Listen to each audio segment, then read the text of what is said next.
इस कार्यक्रम के पुण्यार्जक हैं हनुमान प्रसाद बड़जात्या परिवार, जशपुर, रायपुर।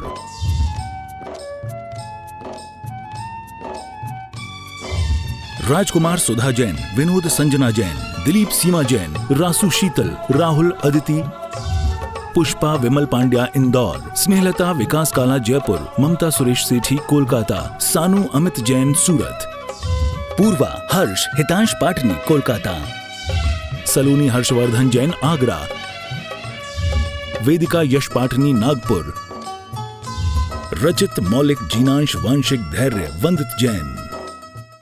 अनुमोदना बारंबार है वंदना गुरु चरणों में बारंबार। जिन वाणी जग मैया जन्म दुख मेट दो, जिन वाणी जग मैया जन्म दुख मेट दो, जन्म दुख मेट दो, मरण दुख मेट दो, जन्म दुख मेट दो, मरण दुख मेट दो, जिन वाणी जग मैया जन्म दुख मेट दो। श्रीमती रामकली जी जैन परिवार बरेली यूपी से गुणायतन से जुड़ी हैं, आप पधारी हैं। आपने भी सास दान करने का सौभाग्य प्राप्त किया है। आपने आचार्य भगवान के आशीर्वाद से बनने वाले इस मंदिर पर सीढ़ी सरोवर योजना के तहत एक सीढ़ी की एक शिला के लिए 21,000 रुपए की स्वीकृति दी है। जिन वाणी जग मैया जन्म दुख मेट दो, जिन वाणी जग मैया जन्म दुख मेट दो, जन्म दुख मेट दो, मरण दुख मेट दो, जन्म दुख मेट दो, मरण दुख मेट दो, जिन वाणी जग मैया जन्म दुख मेट दो। सभी लोग बैठते चलें क्रम से। सभी लोग अपने स्थान पर बैठते चलें।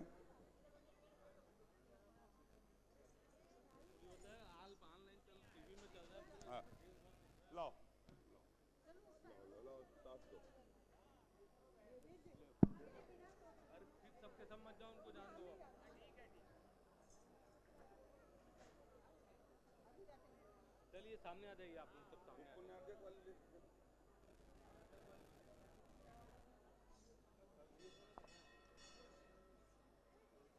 भूमिका जी, तनुश्री, वेदिका, विद्याधर गदिया परिवार नसीराबाद वाले भीलवाड़ा राजस्थान से पधारे हैं। आपको भी श्रीफल भेंट करने का सौभाग्य प्राप्त होता है। आपके परिवार से बच्चे ने गुल्लक से 1,12,112 रुपए की राशि चंद्रगिरी मंदिर निर्माण में, तालियां बजाकर अनुमोदना। मेरी आवाज यदि सुन रहे हो तो आप आए, आचार्य भगवान के सत्संग श्री चरणों में श्रीफल अर्पित कर आशीर्वाद प्राप्त करने का सौभाग्य प्राप्त करें।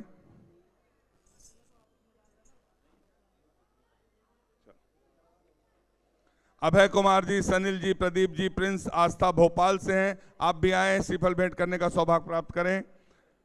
संजय शीतल दोन्या सा परिवार कोलकाता से हैं। आपने अपनी शादी की 25वीं सालगिरह पर चंद्रगिरी मंदिर निर्माण से जुड़ते हुए श्रीफल भेंट करने का सौभाग्य प्राप्त किया। तालियां बजाकर अनुमोदना। विजय हर्ष जी बाकलीवाल इंदौर से, आपने भी श्रीफल भेंट करने का सौभाग्य प्राप्त किया है। संदीप कुमार जी जैन, मोना जी जैन लाडली गोंदिया, आपने भी श्रीफल भेंट करने का सौभाग्य प्राप्त किया है। संजय सालनी जैन बरेली उत्तर प्रदेश, आपने भी मंदिर निर्माण से जुड़ते हुए श्रीफल भेंट करने का सौभाग्य प्राप्त किया है। आचार्य भगवान के आशीर्वाद से छत्तीसगढ़ के इस तीर्थ पर एक प्रतियोगिता आयोजित की गई है जिसका नाम है वतन की कमान।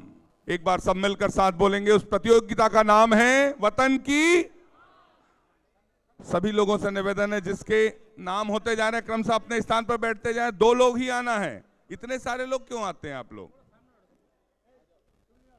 2 लोगों को आना है श्रीफल भेंट करने। हाँ, और शीघ्रता से अपना स्थान ग्रहण करते चलें।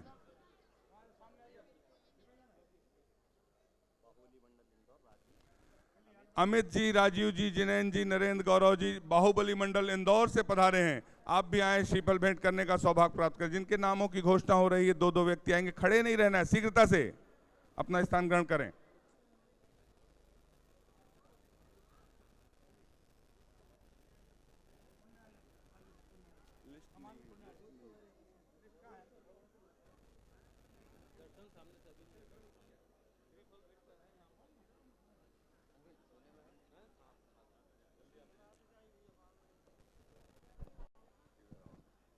लेके आओ, लिखा किसके पास देखो ना।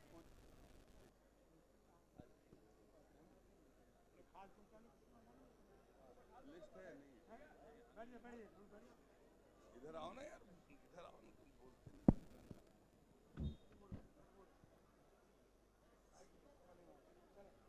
पंडित जी उसी लगे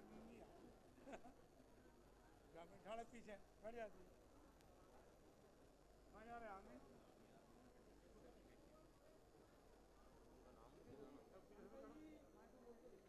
सुनो ना यार, अभी इसको रोको ना भाई, आप इधर आओ, यहाँ पे रोको, आप यहाँ जाओ, यहाँ पे रोको, बोल यहाँ रोको ना, बस हो गया। उपस्थित महानुभाव, आचार्य भगवान के आशीर्वाद से छत्तीसगढ़ के चंद्रगिरी तीर्थ पर एक प्रतियोगिता आयोजित है जिसका नाम है वतन की भारतीय शिक्षा के मूल तत्व। एक पुस्तक है जो लज्जा राम जी तोमर के द्वारा रचित है। उस पर एक प्रतियोगिता आयोजित है जो 23 जनवरी से 30 जनवरी तक आयोजित है। निःशुल्क प्रतियोगिता www.vidyasagar.guru पर आयोजित है। सभी लोग उसमें हिस्सा लें और उस प्रतियोगिता में आकर्षक पुरस्कार रखे गए हैं। उसके पुण्यार्जक परिवार के द्वारा विशेष आकर्षक पुरस्कार रखे गए हैं। तालियां बजाकर एक बार अनुमोदना कर दें। और 23 तारीख से 30 तारीख तक इस प्रतियोगिता में निःशुल्क आप हिस्सा ले सकते हैं। www.vidyasagar.guru पर आयोजित है।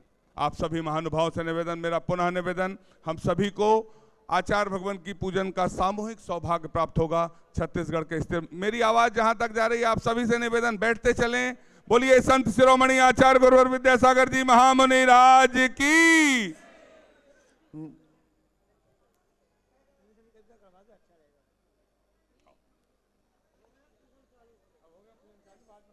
चंद्रसेन भैया यहाँ पर उपस्थित है, मेरी आवाज सुन रहे, आप भी आए। आचार्य भगवान के सत्संग श्री चरणों में श्रीफल अर्पित कर आशीर्वाद प्राप्त करने का सौभाग्य प्राप्त करें। और आज एक कविता पाठ महाराज जी का आदेश है, आप इस मंच से कविता पाठ करें। महंतम योद्धा के चरणों में हम सब उपस्थित हैं। 56 साल से निरंतर युद्ध लड़ने वाले इस योद्धा का एक संस्मरण सुना रहा हूं महाराज श्री। मैंने कहा आचार्य भगवान शरीर कमजोर हो रहा है। उन्होंने कहा क्या शरीर की बात करते हो, आत्मा की बात करो। हम युद्ध आत्मा के लिए लड़ रहे हैं, शरीर अपना काम कर रहा है, हम अपना काम कर रहे हैं। ये महानतम योद्धा को प्रणाम करते हुए मैं कहना चाहूंगा परम पूज्य मुनि श्री प्रसाद सागर जी महाराज के, जिन्हें देखकर छट जाते हैं बादल सघन उदासी के, जिन्हें आप तालियां बजा सकते, जिन्हें देखकर छट जाते हैं बादल सघन उदासी के। अरे जिनने गीत लिखे अंबर पर हाथों से प्रभाती गई, जिन्हें देखकर छट जाते हैं बादल सघन उदासी के, जिनने गीत लिखे अंबर पर हाथों से प्रभाती के, जिनने रिश्ते बना लिए हाथों से बना लिए सिद्धालय की राहों से। अरे देह मुक्ति का भाव लिए हैं मुक्त जगत की चाहों से, देह मुक्ति का भाव लिए हैं मुक्त जगत की चाहों से। और अंतर के स्वर साध के योगी जब गीत स्वयं के गाता है। वे आत्मा के रथ पे सवार हैं। ये जो देख रहे हैं आचार्य श्री, आचार्य श्री की गाड़ी है 78 साल पुरानी, उस पर उन्होंने 250 वर्षों का काम ले लिया। तब मैं कह रहा हूं कि अंतर के स्वर साध के योगी जब गीत स्वयं के गाता है, तब इस योगी के चरणों में आसमान झुक जाता है। जब इस योगी के चरणों में आसमान झुक जाता है, यही प्रार्थना चंदा प्रभु से वो क्षण जल्दी आए। यही प्रार्थना चंदा प्रभु से वो क्षण जल्दी आए और गुरुवर के उपदेश यहाँ पर साक्षात हम सुन पाए। यही पवित्र भावना के साथ मैं परम पूज्य महाराज श्री के चरणों की वंदना करते हुए और भाई श्री चंद्रकांत जी यहाँ उपस्थित हैं, बड़ी बधाई दीजिएगा। आचार्य श्री की पीक्षा इस बार उन्हें मिली है, ये बहुत बड़ी उपलब्धि है। उपलब्धियों के क्षणों में अपनी शुभकामनाएं देते हुए मैं उनसे कहूँगा कि समय में अपनी आवाज़ के रंग भरें। परम श्रद्धेय चंद्रकांत जी और उनके मित्र। बोलिए देवादिदेव 1008 ऋषभदेव भगवान की, बोलिए देवादिदेव 1008 अष्टम तीर्थ प्रभु भगवान की, बोलिए प्रातः स्मरणीय संत शिरोमणि आचार्य गुरु और विद्यासागर जी महामुनि राज की, समस्त आचार्य संघ की। हम सब मिलकर आचार्य भगवान की सामूहिक पूजन का सौभाग्य प्राप्त करते हैं, पूरी भक्ति के साथ करते हैं। आओ बाबा पधारो बाबा, आओ बाबा विराजो बाबा, आओ बाबा पधारो बाबा। नासनाय जलम निर्पामिति, क्रोध अनल में जल जल कर अपना सर्वस्व लुटाया है। निज शांत स्वरूप न जान सका, जीवन भर इसे भुलाया है। चंदन सम शीतलता पाने अब शरण आपकी आया हूँ। संसार ताप मिट जाए मेरा, चंदन वंदन को लाया। ओम ह्रीम श्री 108 आचार्य विद्यासागर मनिंद्राय, संसार ताप विनाशनाय चंदनम निर्पामिति। जड़ को ना मैंने जड़ समझा, नहीं अक्षय निधि को पहचाना। अपने तो केवल सपने थे, भ्रम और जगत का भटकाना। चरणों में अर्पित अक्षत है, अक्षय पद मुझको मिल जावे। तब ज्ञान अरुण की किरणों से यह हृदय कमल भी खिल जावे। ओम ह्रीम श्री 108 आचार्य विद्यासागर मनिंद्राय, अक्षय प्राप्ताय अक्षतान निर्पामिति। इन विषय भोग की मदिरा पी मैं बना सदा से मतवाला। कृष्णा को तृप्त करे जितनी, उतनी बढ़ती इच्छा ज्वाला। मैं काम भाव विध्वंस हेत मन सुमन चढ़ाने आया हूँ। यह मदन विजेता बन न सके, यह भाव हृदय में लाया हूँ। ओम ह्रीम श्री 108 आचार्य विद्यासागर मनिंद्राय, कामवाण विध्वंसनाय पुष्पम निर्पामिति। हो मेरे छोटे से मन में लगन लगी, भगवान मिलेंगे यहीं पे कहीं। मेरे छोटे से मन में लगन लगी, भगवान मिलेंगे यहीं पे कहीं। भगवान मिलेंगे यहीं पे कहीं, भगवान मिलेंगे यहीं पे कहीं। मेरे छोटे से मन में लगन लगी, भगवान मिलेंगे यहीं पे कहीं। इस शुदा रोग की व्यथा कथा भव भव में कहता आया हूँ। अति बख्श अबख्श बके फिर भी मन तृप्त नहीं कर पाया हूँ। नए वेद समर्पित करके मैं तृष्णा की भूख मिटाऊंगा। अब और अधिक ना भटक सकूं, यह अंतर बोध जगा।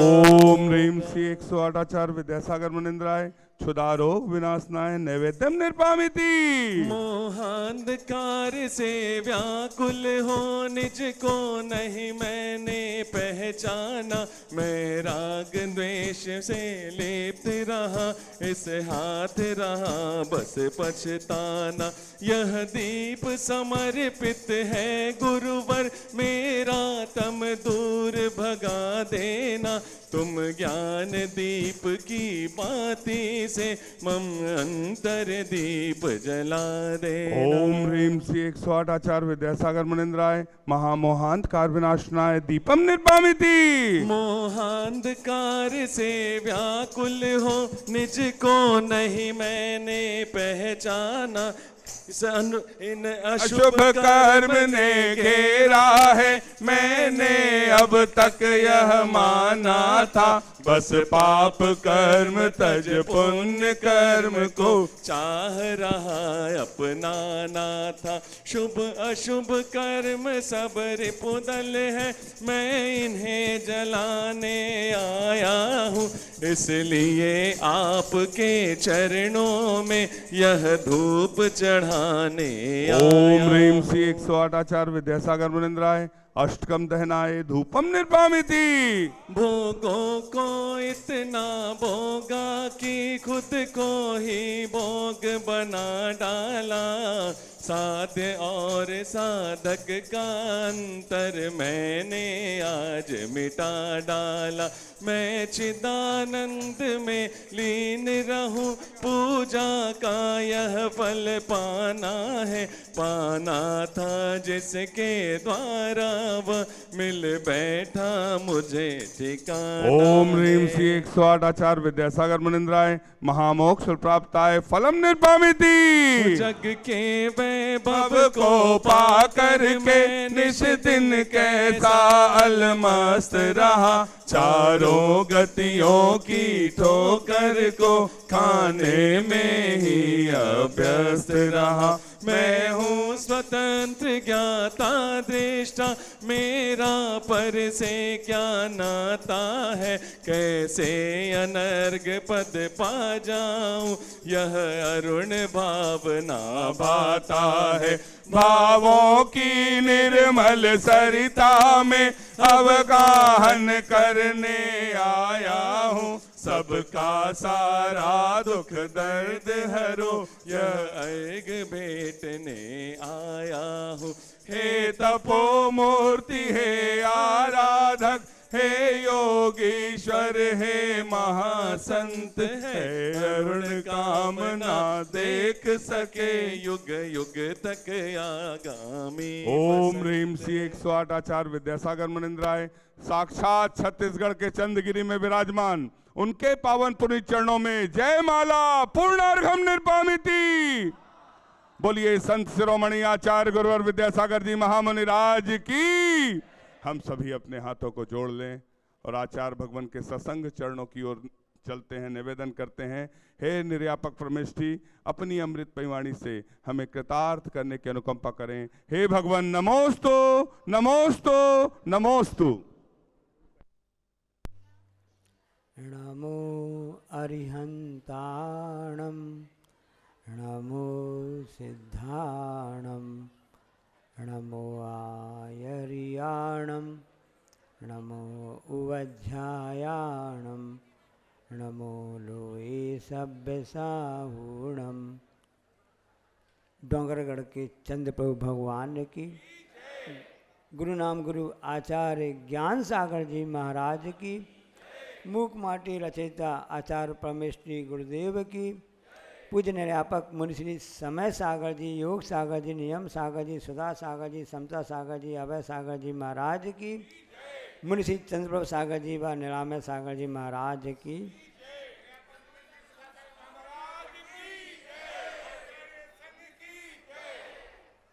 आज हमने सोचा था कि अच्छे तरह से आचार्य श्री की भक्ति भाव से जयमाला के साथ पूजन अर्चन करेंगे, पूरी जयमाला करेंगे। भोपाल के कवि ने अपनी कविता पाठ पढ़ दी और आचार्य श्री के संबंध में भक्ति भाव से उन्हें प्रस्तुत की। तो फिर मेरे मन में कि मैं भी गुरु का गुणगान कैसे करूं। सामने एक दोहा दिख गया लिखा हुआ, चातुर्मास में जो यहाँ लगा था, उसको आधार बनाकर मैं अपनी बात आपके सामने रखता हूँ। बाहर श्रीफल कठिन ज्यों, बाहर कठिन श्रीफल ज्यों, भीतर से नवनीत। जिन शासक आचार्य को बिनमु नमु विनीत। ये आचार्य महाराज जी ने अपने दोहा शतक में या सबोदय शतक में पंक्ति लिखी हैं। आचार्य परमेष्ठी किस प्रकार से होते हैं, उनके गुणों का वर्णन करते हुए आचार्य जी ने कितनी अच्छी बात लिखी है कि आचार्य परमेष्ठी कैसे होते हैं, उनका लक्षण कैसे होता है। क्योंकि आचार्य परमेष्ठी का लक्षण सब पढ़े अपन जानते हैं कि जो दीक्षा देते हैं, शिक्षा देते हैं, प्रायश्चित देते हैं, उनके लिए आचार्य परमेष्ठी कहा जाता है। तो किस प्रकार से होते हैं, श्रीफल भेंट जैसे आप लोगों ने किया है तो श्रीफल के समान रहते हैं। श्रीफल जो होता है नारियल जिसको कहते हैं, उसके लिए कितनी अच्छी उपमा दी आचार्य श्री ने कि जब भी आप नारियल को उपयोग करो चढ़ाने के रूप में, खाने के रूप में, या इसके अलावा कौन सा उपयोग होता है? दो ही उपयोग होते हैं ना, कहीं फेंकने उपयोग होता है क्या मानने में? इसलिए आचार्य जी ऐसा फल चुना आचार्य श्री ने कि जिसकी तुलना कुछ दूसरे रूप से कर भी नहीं सकते हैं। श्रीफल हमेशा चढ़ाया जाता है या सदुपयोग होता है, कभी कोई भी उसका दुरुपयोग कर नहीं सकता है।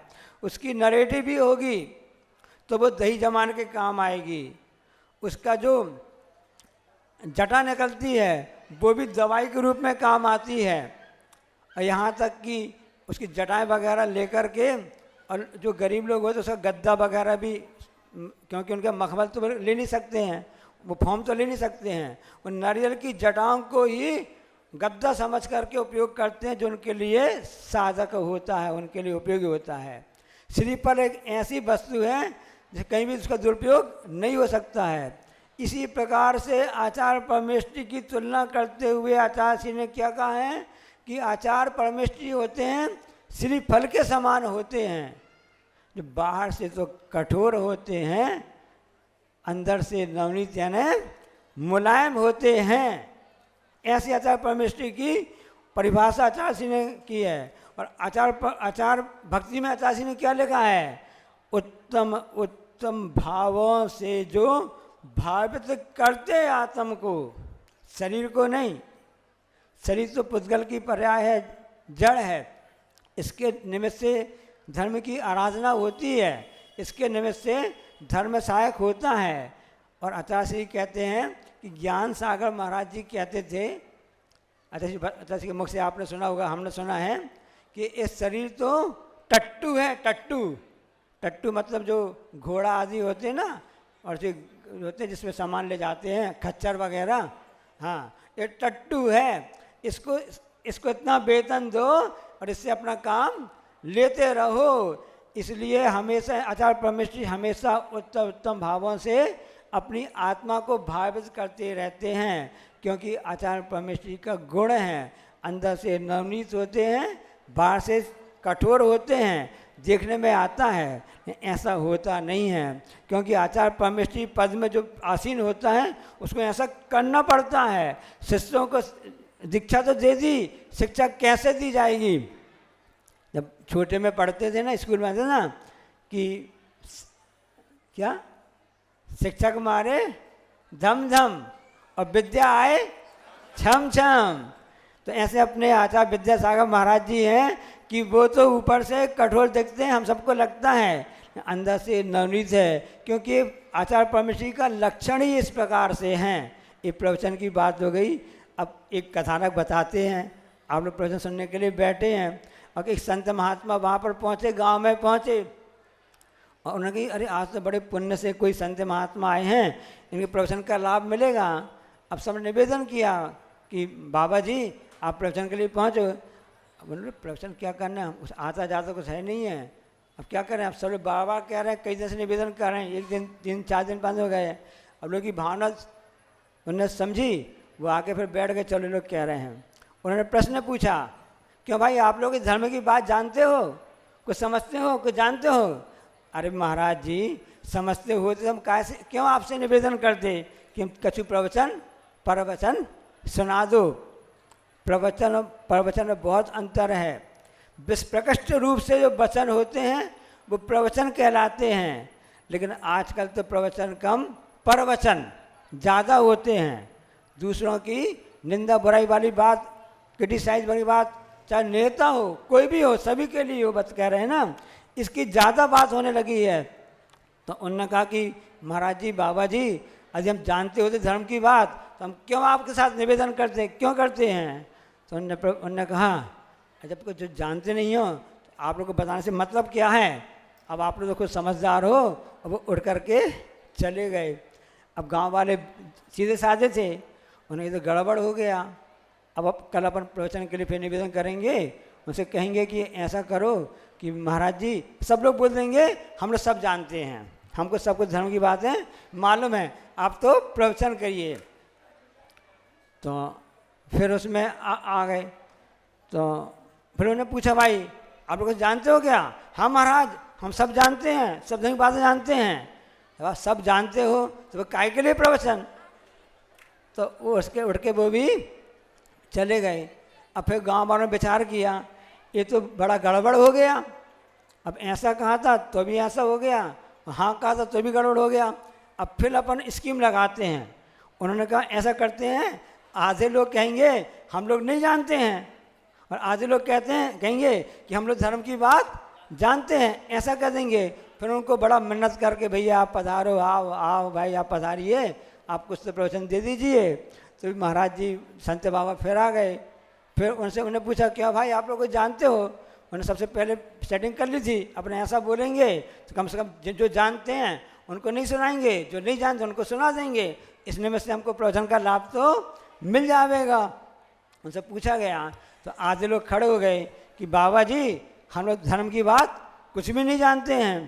दूसरे लोग आप लोग हम लोग तो धर्म की बात जानते हैं। तो बाबा जी होशियार थे, उन्होंने कहा ऐसा करो, जो लोग नहीं जानते हैं जो लोग जानते हैं वो नहीं जानने वालों को बता दो, और जो नहीं जानते उनकी बात सुन लो, प्रवचन हो गया। जब वाणी के ज्ञान ते सुझे लो कालो, सुवाणी मस्तक धरो।